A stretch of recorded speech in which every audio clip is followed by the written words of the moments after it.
हाँ जी स्टूडेंट्स, किसी कारण से मुझे जो लास्ट वीडियो है वो स्टॉप करनी पड़ी थी। उसको कंटिन्यू करते हैं सिलेबस को। ठीक है, मैं आपको बता रही थी कि ये आपके पास कॉनिक है। Let this is point x1 y1 जिस पर आपको ये टेंजेंट फाइंड आउट करनी है। तो आप ये बताओ कि ये जो पॉइंट है कॉनिक के ऊपर लाई करता है तो उसको सेटिस्फाई करेगा। कॉनिक की इक्वेशन आप लिखते हो ax² plus 2hxy plus by² plus 2gx plus 2fy plus c is equal to 0। ये आपकी कॉनिक की इक्वेशन है। ठीक है, जिसको आप लिखते हो s इज इक्वल टू 0। आप ऐसे भी लिख सकते हो s is equal to this equal to 0।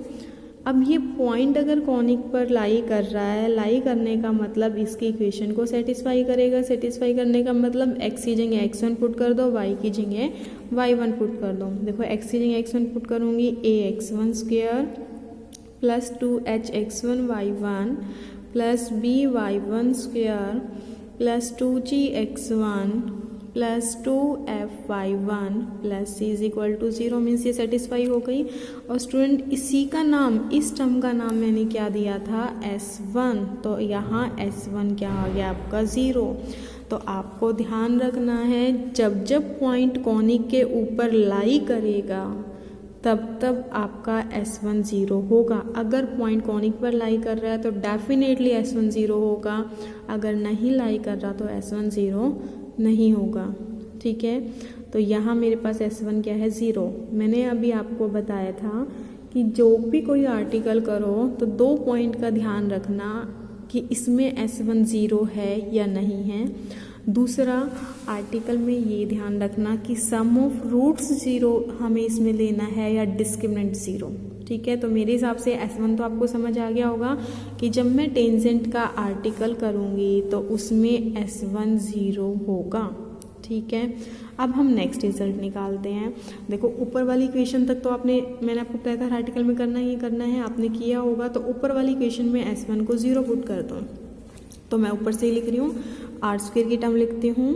r² क्या टर्म है आपकी, a cos² theta 2h sin theta cos theta plus b sin² theta. यही टर्म एज इट इज लिख रही हूँ, a cos² theta plus, sorry देखो मैं नेक्स्ट पेज पे लिख देती हूँ इसको,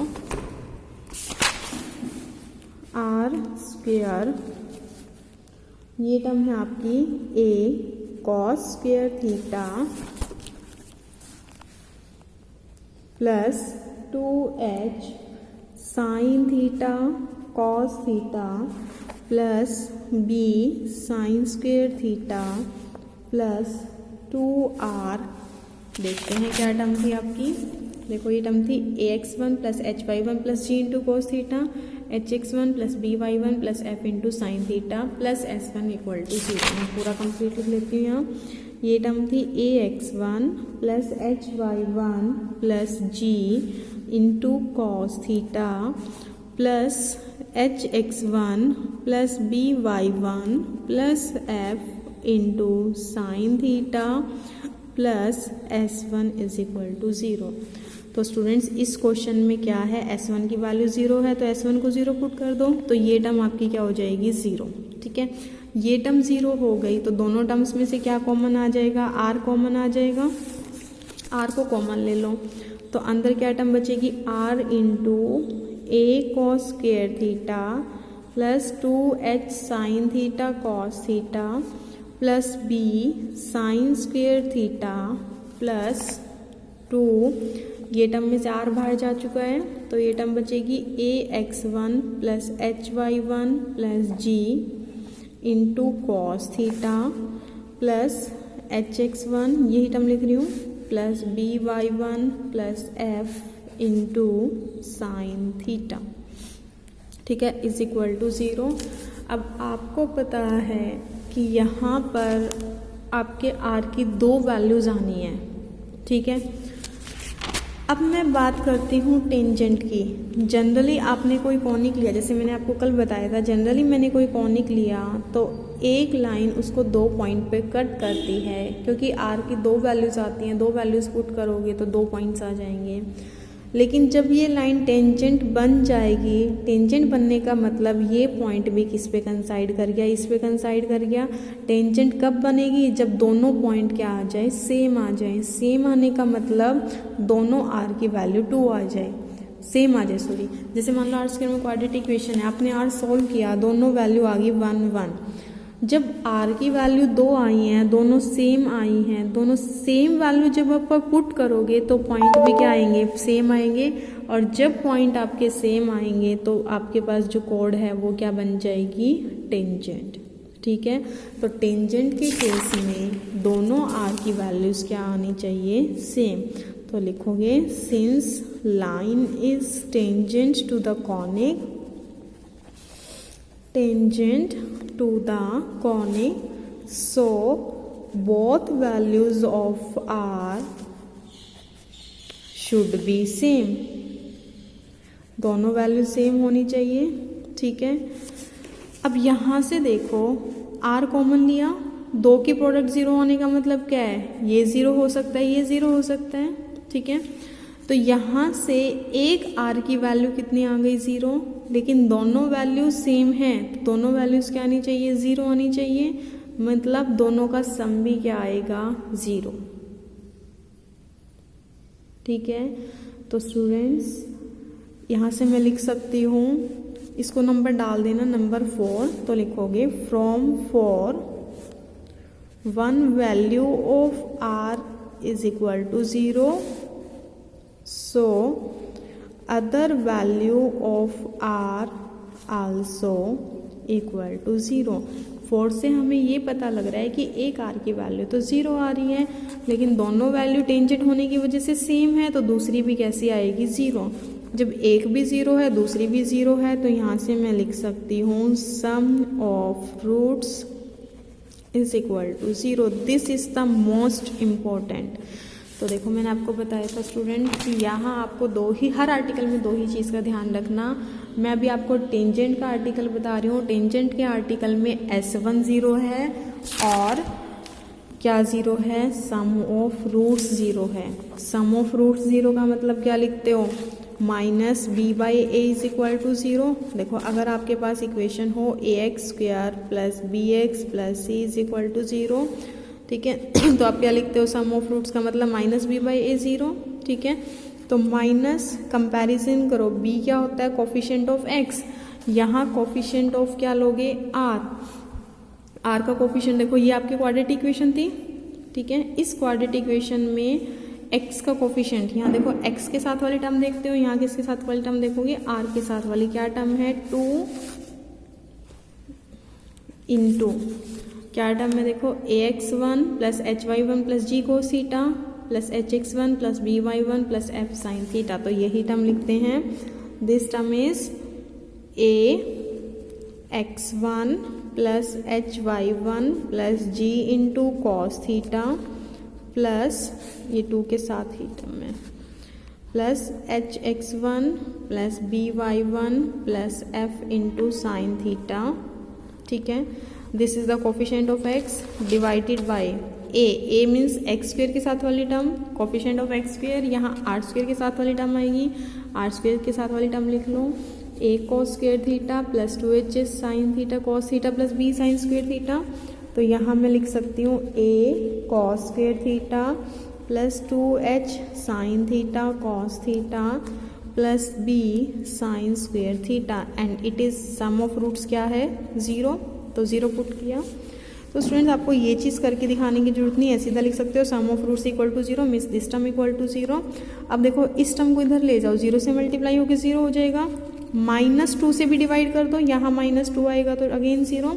तो क्या टर्म आपके पास बचेगी, this implies ax1 plus hy1 plus g cos theta plus hx1 plus by1 plus f sine theta is equal to 0। ठीक है, उसके बाद वैल्यू पुट करो कॉस थीटा साइन थीटा की यूजिंग गिवन लाइन। ठीक है, देखो गिवन लाइन आपके पास क्या थी, x minus x1 by cos theta is equal to y minus y1 by sine theta is equal to r। यहाँ से cos थीटा sin थीटा की वैल्यू निकालो। देखो फर्स्ट और लास्ट इन दोनों को ले लो, cos थीटा की वैल्यू निकालो। इन दोनों को लेके लिख सकती हूँ x minus x1 by cos theta is equal to R. cos theta की वैल्यू फाइंड आउट कर लो, r को नीचे ले आओ, means x minus x1 by R is equal to cos theta. ऐसे ही इन दोनों को कंसीडर करो और यहाँ से साइन थीटा की वैल्यू निकालो। तो सेम पैटर्न पर निकालना, y minus y1 by R will be equal to sine theta cos theta. ये कॉस थीटा साइन थीटा की वैल्यू कहाँ पुट कर दो, इस इक्वेशन में। सपोज करो मैं इस इक्वेशन को नंबर डाल देती हूँ 5, तो ये कॉस थीटा साइन थीटा कहाँ पुट कर दो, 5 में। ठीक है, करो पुट। यहाँ क्या टर्म है, ax1 plus hy1 plus G into cos theta. तो लिख लो ax1 plus hy1 plus G into cos theta. Cos theta is x minus x1 by R plus next term है hx1 plus by1 plus f into sine theta. Means लिख सकती हूँ hx1 plus by1 plus f। Sine theta की value put करो y minus y1 by R and is equal to क्या था आपका 0। ठीक है, अब स्टूडेंट्स यहाँ से 1 बाई आर कॉमन ले लेना। 1 बाई आर कॉमन लोगे, टर्म आएगी ax1 plus hy1 plus G into x minus x1 plus hx1 plus by1 plus f into y minus y1 is equal to 0। इस r को right side में 0 से multiply कर देना, 0 हो जाएगा।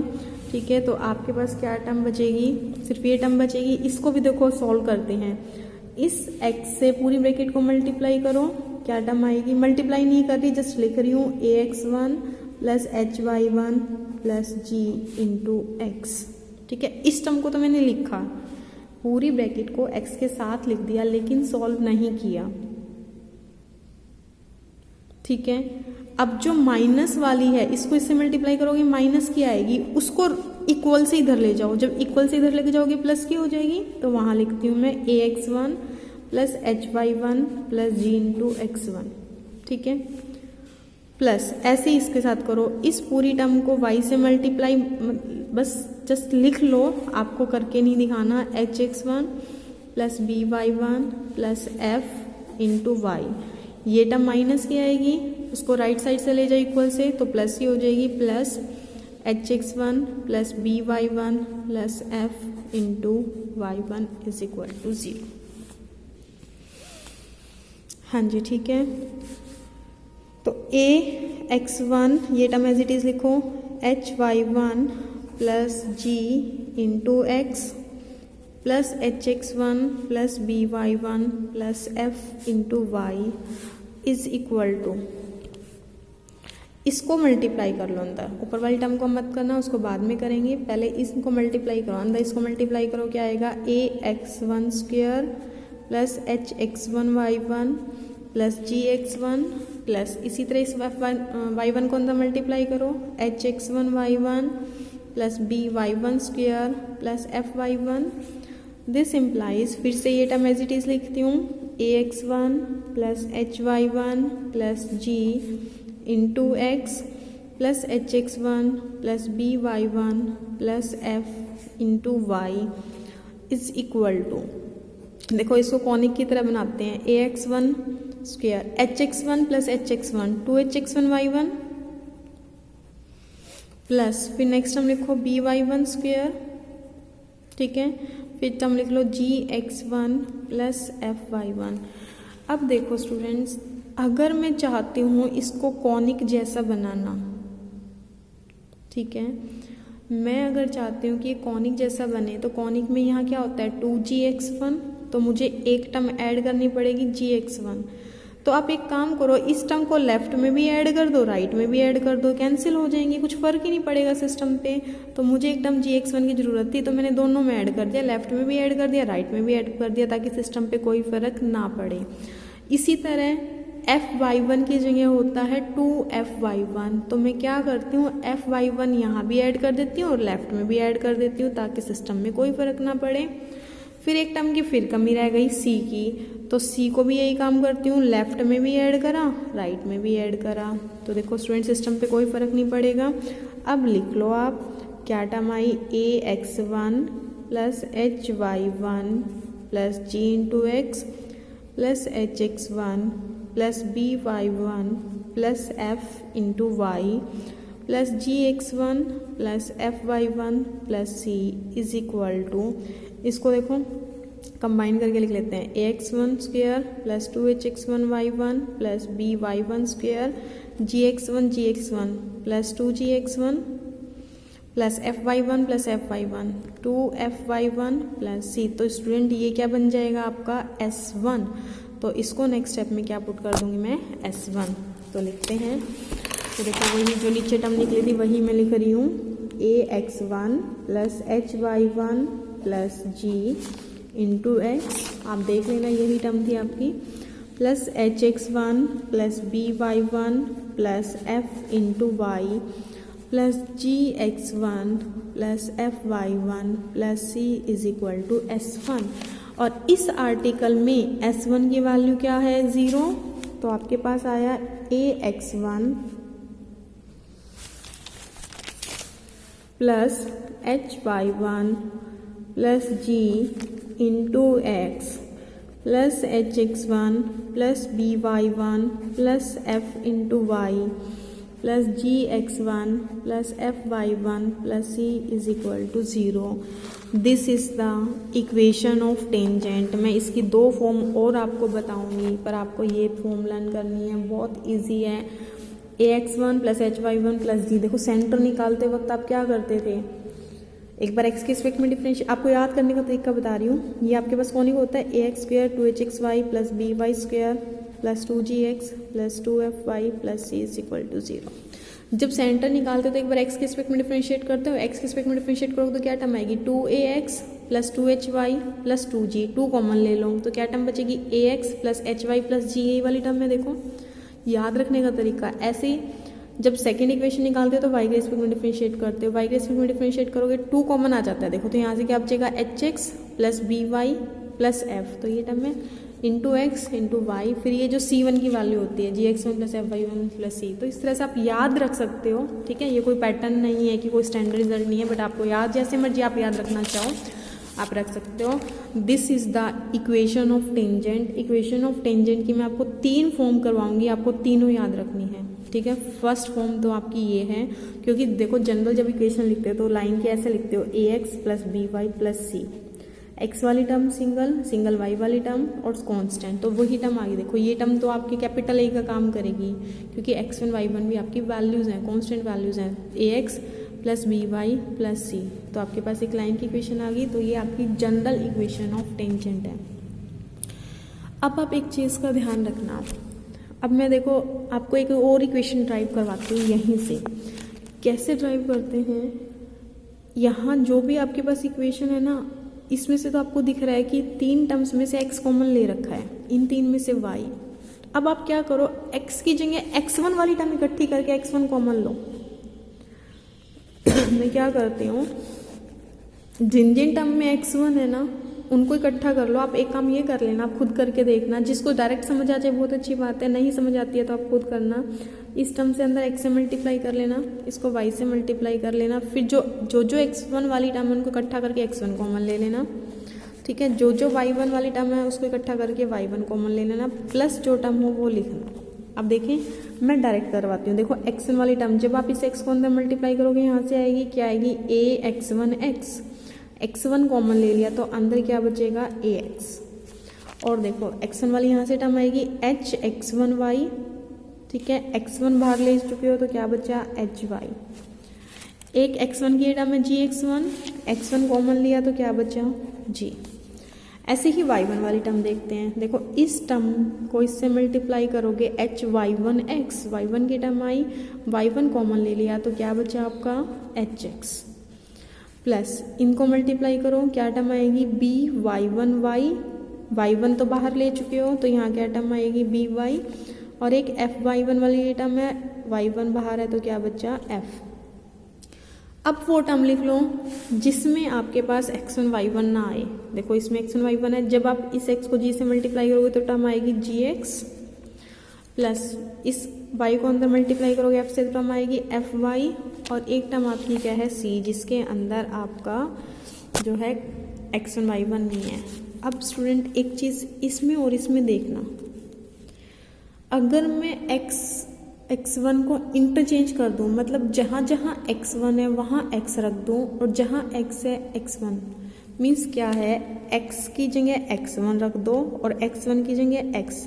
इसी तरह y1 की जगह y और y की जगह y1। तो देखो ये इक्वेशन नहीं आएगी, x1 की जगह x, y1 की जगह y, यानी कि 1 वालों की जगह तो सिंपल और सिंपल की जगह 1 वाले प्लस g, x की जगह x1, ठीक है, x1 की जगह x प्लस y1 की जगह y प्लस f, y की जगह y1, फिर g x1 की जगह x, y1 की जगह y प्लस c। तो यहाँ से एक रिजल्ट आपके पास निकलता है। देखो आपने अगर एक इक्वेशन ऑफ टेंजेंट कर ली तो x और x1 को, मतलब 1 वालों को और जनरल टर्म को अगर इंटरचेंज कर देती हूँ तो भी इक्वेशन पर कोई इफेक्ट नहीं पड़ता, दोनों इक्वेशन सेम हैं। This is the equation of tangent and this is also a equation of tangent, ठीक है, दोनों ही सेम है। अगर एक आपने याद कर ली तो दूसरे में तो इंटरचेंज करना है, जनरल वालों को y1 से, x1 y1 से और x1 y1 वालों को जनरल से, ठीक है। अब तीसरी फॉर्म करते हैं, वो जो कि हम काफ़ी यूज़ करेंगे।